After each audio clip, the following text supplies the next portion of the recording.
வணக்கம். மனம் உணர்ந்து செயல்படுவது எப்படி? நிறைய ஆன்மீகவாதிகள், தலைவர்கள்லாம் சொல்லியிருப்பாங்க, உன்னை அறிய வேண்டும் முதல்ல. அப்பதான் உன்னால எதையும் நல்லா தெளிவாக செய்ய முடியும். உன்னை அறிந்தால் உலகத்தில் போராடலாம் அப்படிங்கிற பாடல்லாம் இருக்குது. அதெல்லாம் ரொம்ப பிரபல்யமானது. அப்போ நம்ம அதைத்தான் மனம் உணர்ந்து செயல்படுவது எப்படி அப்படின்னு கேள்வி கேட்குறோம்.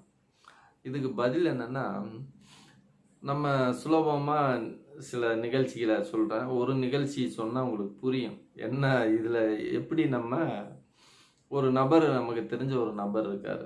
அவர் என்ன பண்ணுவார்னா, திடீர்னு பார்த்தா வெங்காய வியாபாரம் பண்ணிகிட்டு இருப்பார். வெங்காய வியாபாரம் பிஸியாக பண்ணிகிட்டு இருப்பார் ஒரு 3 மாதம். திடீர்னு பார்த்தோம்னா வெங்காய வியாபாரத்தை ஓரங்கட்டிட்டு காய்லாங்கடை பழைய பொருட்கள்லாம் வாங்கி போட்டு எடைக்கு போட்டு அதை பேரிச்சாம்பழம் விற்கிற மாதிரி பார்த்துக்கிட்டு இருப்பார். பழைய பித்தாளைக்கு பேரிச்சாம்பழங்கிற மாதிரி விற்றுக்கிட்டு இருப்பார். என்னங்க ஆச்சு, ஏன் அப்படின்னா, இல்லைப்பா அது ஒன்றும் செட் ஆகலைப்பா, அதனால் இதுக்கு மாதிரின்றா. அது என்ன வேலை, வெங்காயம் அதெல்லாம் புடைக்க முடியல, ரொம்ப தூசியாக வந்துக்கிட்டு இருக்கு, ஒரே சரியில்லை அந்த தொழில், பெருசாக லாபமெல்லாம் இல்லைம்பார். இதை பண்ணிகிட்டு இருப்பார். திடீர்னு ஒரு 6 மாதம் கழிச்சு பார்த்தோம்னா வேற ஒரு செங்கல் சூளையில் வேலை பார்த்துட்டு இருப்பார் சம்பளத்துக்கு. என்னண்ணே இங்கே வந்துட்டீங்க? ஆமாப்பா, எதுக்குப்பா அந்த பழசு வெற்றையெல்லாம் பொறுக்கி அதில் போட்டு என்ன கண்டதையெல்லாம் பொறுக்கிட்டு சுற்றுறது ஒரு வேலையா? சி, அதான்ப்பா தூக்கி ஓரம் கட்டிட்டேன். அதான் மாமா சூளை நான் வந்து வேலை பார்த்துட்டு இருக்கேன் அப்படிம்பாரு. அங்கிட்டு 1 மாதம் கரைஞ்சி போய் பார்த்தா ஒரு பொட்டி கடை போட்டு உட்காந்துருப்பார். என்னண்ணே பொட்டிக்கிற அதே போல் சொல்லுவார். அவன் என்னையா எல்லாத்துக்கும் ஒரு சம்பளம் கொடுக்குறான், எனக்கு ஒரு சம்பளம் கொடுக்குறான்னு ஏதாவது ஒன்று சொல்லுவார். அதுக்கப்புறம் கொஞ்ச நாளுக்கு அப்புறம் நம்ம யாரும் யோசிக்க வேண்டியதில்லை, நமக்கே தோணும் அவர் அதை பண்ணிகிட்டு இருக்க மாட்டார், வேற ஒரு விஷயத்துக்கு மாறிடுவாருன்னு நம்ம உணர்ந்துருவோம்.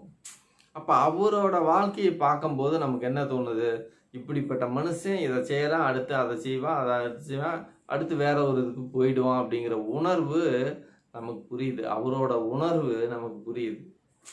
பார்த்தீங்களா, அடுத்தவங்க உணர்வு புரியுது. சில குழந்தைங்களை நல்லா கண்காணிச்சுக்கிட்டு இருந்தோம்னு வைங்களேன், காலையில் ஒரு என்ன பண்ணும், தூங்கி எந்திரிச்சா அழுகும், இது கொடுத்தா சாப்பிடாது, இது விரும்பி சாப்பிடும் அப்படின்னு நம்ம அதை ஃபாலோ பண்ணும்போது அந்த உணர்வுகளை, அந்த குழந்தையோட உணர்வுகளை நம்ம புரிஞ்சுக்கிட்டு அம்மா வந்து அழகாக அதை மெயின்டைன் பண்ணுவாங்க.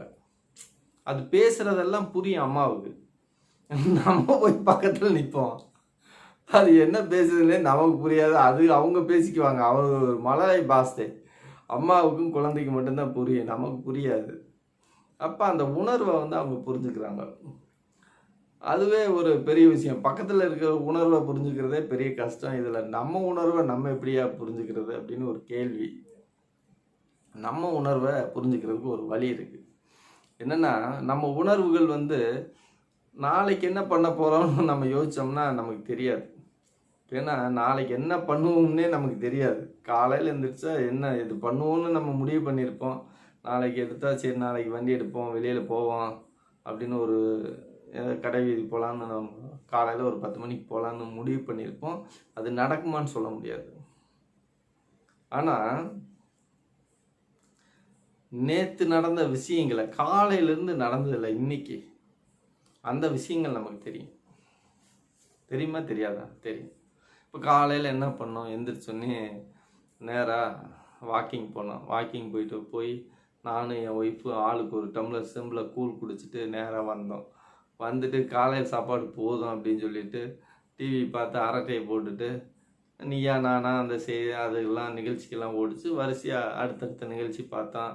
மறுபடியும் கொஞ்சம் அவங்க அக்கா வீட்டுக்கு போனோம். அவங்க ஏதோ சாப்பிட மீன் குழம்பு வச்சுருந்தாங்க, அதை போய் வாங்கிட்டு வந்து அவங்க கொண்டு வந்திருந்தாங்க, அதை வச்சு சாப்பிட்டாங்க. நைட்டுக்கு அதை மீன் குழம்பு வச்சு சாப்பிட்டாங்க. இதுதான் இருக்குது. நேற்று ஒரு வேலையும் பார்க்கல, ஆனால் என்னென்ன பண்ணோம்னு நமக்கு தெரியுது. அப்போ ஒரு நாள் விஷயத்த நம்ம இன்னைக்கு காலையிலேருந்து என்ன நடந்ததுங்கிறத நைட்டு தூங்குறதுக்கு முன்னாடி அதை ஃபாலோ பண்ணணும். இப்படி ஒரு மாதம் நீங்கள் வந்து நேற்று காலையிலேருந்து நைட்டு வரைக்கும் என்ன நடந்ததுங்கிறத வந்து நீங்கள் யோசனை பண்ணிட்டு தூங்குனீங்கன்னா நமக்கு அதை ரிவேஸில் அதை ஃபாலோ பண்ணும்போது நமக்கு என்ன ஆகிடும்னா, அடுத்து நம்ம ஒரு விஷயம் என்னென்னவெல்லாம் நம்ம எப்படி இயங்குறோம், நம்ம இயங்கு சக்தி என்ன, நம்மளோட சக்தி எப்படி செயல்படுது, நம்ம எப்படி செயல்படுறோம் அப்படிங்கிற உணர்வு நமக்கு வந்து மேலோங்கி வந்துடும். இது செஞ்சால் தான் புரியும். அப்போ இப்போ ஒரு குழந்தைய அவங்க அம்மா ஃபாலோ பண்ணாங்க, புரிஞ்சுது. நம்ம நண்பர் வந்து ஒருத்தரை ஒரு 6 மாதமாக 1 வருஷமாக அப்பப்போ நம்ம சந்திச்சோம், மீட் பண்ணோம், அவர் எப்படியெல்லாம் மாறினார், அவரோட உணர்வு நமக்கு புரிஞ்சுது. அதே போல் நம்மளை கண்காணிச்சுக்கிட்டே வந்தோம்னா ஒரு மாதம் ஒரு மாதங்கிறது 3 மாதத்துக்குள்ள நமக்கு தெளிவாக தெரிஞ்சிடும் நம்ம யாருன்னு நமக்கு தெரிஞ்சு போயிடும். அதுக்கப்புறம் என்ன பண்ணலான்னா, ஓ நம்ம இப்படிப்பட்ட ஆளா, சரி நம்ம இதெல்லாம் பண்ணுவோம், நம்மளை பற்றி ஒரு அளவு நமக்கு தெரிஞ்சுக்குவோம்.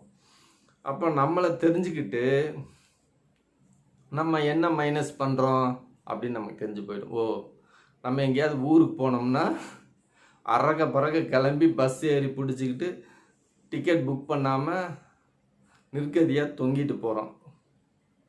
இதெல்லாம் தப்பு பண்ணியிருக்கோம். ஓகே, இப்போ வர்ற கல்யாணத்துக்கு 7ஆம் தேதி அண்ணன் பிள்ளை கல்யாணத்துக்கு போகிறோம். 7ஆம் தேதி கல்யாணம் இருக்குது. இப்போ நீ முடிவு எடுக்கலாம், பிளான் பண்ணலாம். நம்மளோட மைனஸ்லாம் நமக்கு என்னென்னு தெரிஞ்சு போச்சா?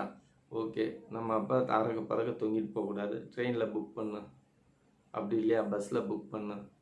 போகிறதுக்கு முன்னாடி என்னென்னவெல்லாம் பிளான் பண்ணி அதை அழகாக எடுத்து வச்சு ஒரு பேப்பரில் எழுதி, தவறே கிடையாது.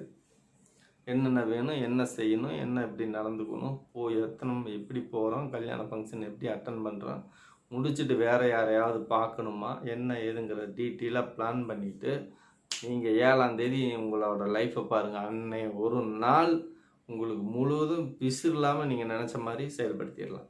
ஏன்னா உங்களுக்கு உங்களை பற்றி தெரிஞ்சு போச்சு. நீங்கள் தான் ஒரு 3 மாதமாக ஃபாலோ பண்ணீங்கள, அப்போ உங்களை பற்றி தெரிஞ்சு போச்சு. ஈஸியாக நீங்கள் அடுத்த நாளை வந்து நீங்கள் பிளான் பண்ணலாம். ஆனால் நிறைய பேர் நினைப்பாங்க, இதெல்லாம் ரிவேஸ் ஃபாலோ இல்லாமல் சில பேர் திட்டம் போட்டு செயல்படுறோன்னு திட்டம் போட்டு செயல்படுவாங்க. திட்டம் போட்டு தான் எழுதி தான் வச்சு செய்கிறோம், எல்லாமே கொலாப்ஸ் ஆகிடுது. என்னென்னா உங்களை புரியல, உங்கள் உணர்வுகளை உங்களுக்கு தெரியல. அப்போ உங்கள் உணர்வுகளை நீங்கள் ஒரு 3 மாதம் ஃபாலோ பண்ணுங்கள். ஃபாலோ பண்ணிங்கன்னா ஈஸியாக சக்ஸஸ்ஃபுல்லாக உங்கள் லைஃப்பை ஜெயிக்கலாம். அதுதான் உணர்ந்து செயல்படணும். உங்களை உணர்ந்துட்டீங்களா, அதுக்கப்புறம் செயல்படுங்க, எல்லாமே வெற்றிகரமாக அமையும். இது போல தான் இயல்பாகவே சில பேர் ஏதோ ஒரு ஞானத்தில் தன்னை உணர்ந்து தான் எல்லாம் பெரிய லெவலில் வளர்ச்சி அடைஞ்சிடுறாங்க. அதனால நீங்கள் உங்களை உணர்ந்து செயல்படுங்க, வெற்றி உண்டாகட்டும்.